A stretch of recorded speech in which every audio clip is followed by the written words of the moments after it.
Okay. So this is the Kinetic quarter scale kit. Built it about a year and a half ago.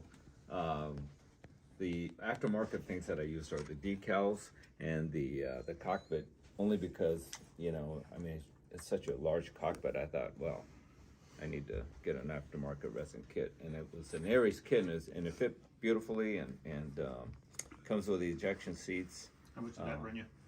Gosh, I think it was like $30. Yeah.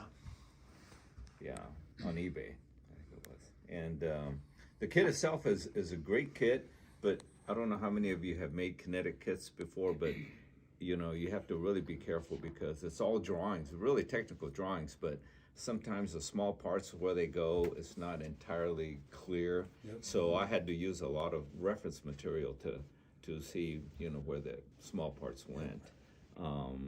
It gives you the option of making it with the wings unfolded. I decided to do it folded because of the detailing of the you know, inside of the fold mechanism there.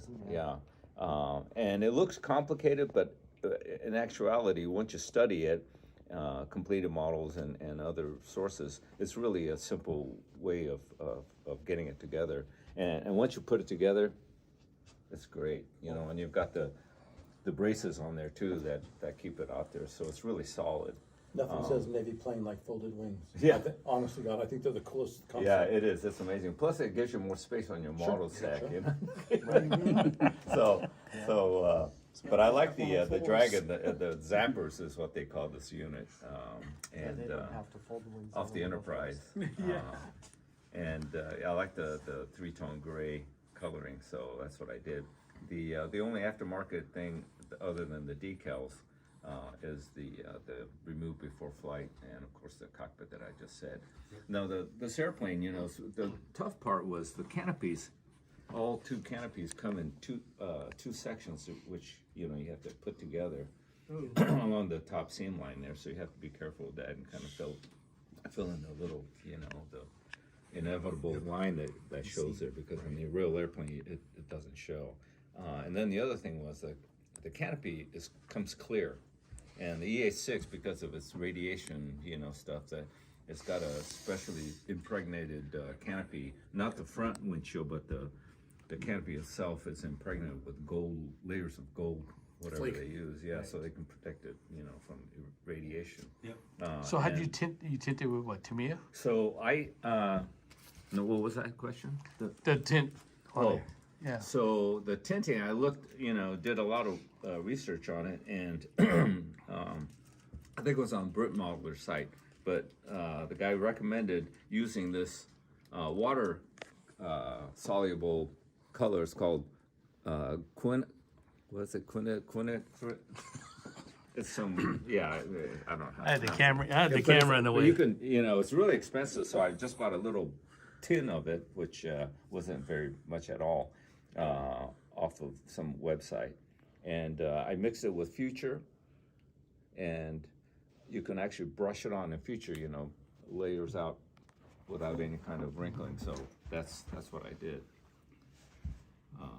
So that's for radiation, huh? Anti-radiation, yeah, yeah. And you wonder, why is it coming up? You know, they don't do the front, but Well, the Blackhawk, we had it in our windscreen. It was for ice repellent. We had a heated windscreen, so they had the same, had the gold tint to it. Oh, I see. Interesting. The reason they never used that tinting on windshields is because you don't fly into an atomic bomb blast. You always fly away from it. And the windshield didn't have that. That's from. No, that is actually the truth. That's the truth. You have your own series. That's what they told me in the Air Force anyway. They said, you know, why would you want to have that flaking stuff to reflect a blast if you're flying Yeah, into it? I I mean, didn't you're not have going to any survive. major problems with the building of it. Some, actually, the bottom part of the wing to the fuselage, you know, was a little tough. But like I said, if you have good references, it really shows you what to do. So. Did you lose a missile off of this side, or? No, I did not. Oh, you Yeah. had different payloads Yeah, on it's each got side. the- Okay. It's got the typical load of the you know, APQ, whatever these things are called. Yeah. Is that a And then- radar jammer or something like that? Yeah, for jamming certain frequencies. Each pod has certain frequencies that they actually jam. And is there harm on the other side? Yep. Yep. And then the arm. Yeah. Yeah. Before they retired those out of Woodby, I was at a Seahawks game and two of them did a flyover before the game started. I swear to God, they shook every press off every rack. It was flipping loud. You And know? there's no afterburner on them too. I can imagine on the carrier when those things The take off. A6 and the A6B, the tailpipes angled down slightly, Oh, and that's why what they're it so is, much huh? louder than anything else. Yeah. You know what they call this, right? The double ugly. The double Yeah, that's what I call it. This is the nickname. Really? Is double ugly. Yeah. double ugly. I think it Because it looks, was I the love A6 is a look. double seater. This is double seater, so they call it the double ugly. Yeah, I love the look of the, you know, the intruder basic shape. So. Jim, was the aftermarket cockpit a necessity because the kit cockpit wasn't that No, good? Was no, it, I think you could do well with it, but I figured, you know, hey, everything's open, so it's pretty large in there. So. and you didn't have any problems with fit once you put No, no. which is a common problem Yeah, with very, aftermarket very cockpits. little sanding it, if any at all. Yeah, fit was really good on this kit. Enjoyable build. Yeah, Very nice. thank you. I would have built a Marine. Well, I like the Marine ones too. They're really dirty, you know. But Ralph said no. But Ralph said no. He's a Navy. Yeah, pastel colors, you know. Oh, Flory. Have you guys ever worked with Flory, Grime, and the Wash? Yeah, the one out of It's Britain? made out. Yeah, it comes in a bottle like this, plastic, and they're clay based. So all you do is, you know, shake the bottle, take it out with a brush, go over the entire model, and once it's dry in 15 minutes, you get a wet towel or paper towel, and just, you know, depending on how much you want to take it off, just start taking it off. Yeah, they come in grays, dirt, you know, grime, yeah, a bunch of colors. So it's Flory, how really you nice. What's it called? Flory.